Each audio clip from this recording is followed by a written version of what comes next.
So, gagawa ko ngayon ng buffalo wings. And ito yung ating manok. Ang hinalo ko dito is asin, oyster sauce. Imamarinate natin vetchin.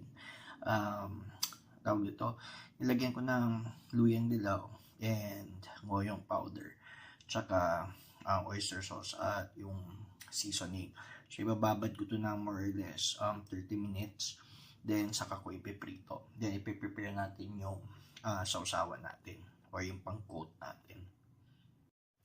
Then, ayan, hinaluan ko ng harina at cornstarch, 50-50.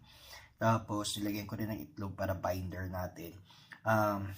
Iba pa yung mamaya para sa dry na pang-dip natin na harina at cornstarch. Ito lang para mas dumikit siya.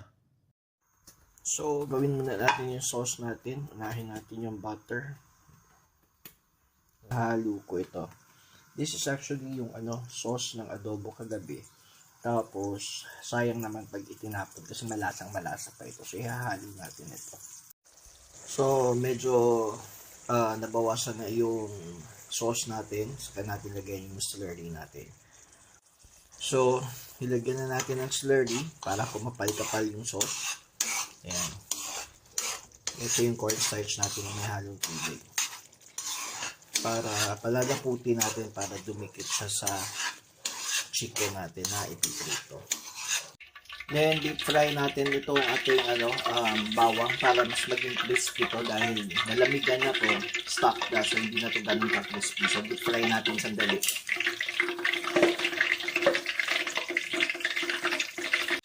So, now, medium to low heat para hindi masunog yung ating manok.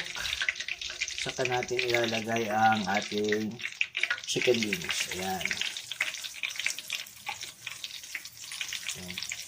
Huwag natin pupunuin para hindi hindi masunog yung ating manok at mas masarap yung pagiging crispy niya. So, ayan.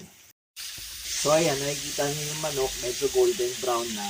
Pero, dahil medyo maingay pa yung mantika, ibig sabihin hindi pa luto ang loob yan. So, antayin natin na maging peaceful yung pagbubulaan ng mantika at saka natin tatanggalin. Kaya it's important na low to medium heat ka lang para maluto yung loob at hindi masunog. Kasi double fry natin ito para mas crispy siya. So, second batch natin, lagay na natin yan. So, low to medium heat lang tayo. So, habang niluluto na yung second batch, ito yung sauce natin na iluto natin kanina. At ito yung ating first batch ng ng manok. Hindi pa to ganun katigas, hindi pa ganun ka-crunchy. So, kailangan natin i-double fry ito para mas crunchier siya. So, balik. So, lagay na natin yung ating manok. Medyo mainit na. And this time, ayan, nakikita nyo. Dahil lumamig na yung manok natin, magdo-double fry na tayo.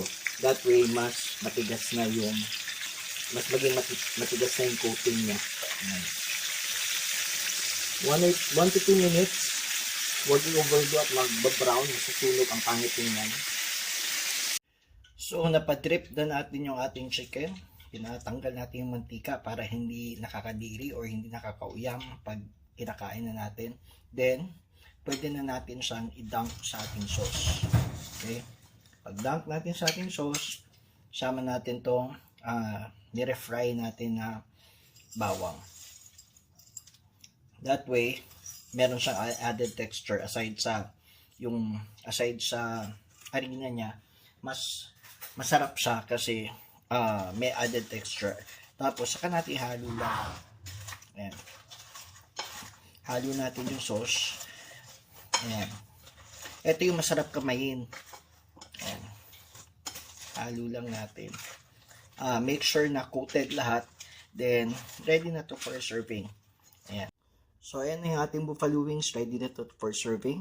Ayan. Kung gusto niyo mas maganda, for presentation purposes, lagyan nyo ng hiniwang dahon ng sibuyas or lagyan nyo ng sesame seeds. Depende sa inyo. So, eto sa atin. Ito na kakainin ko. Masarap to papakain. Masarap to kamayin. So, yan lang.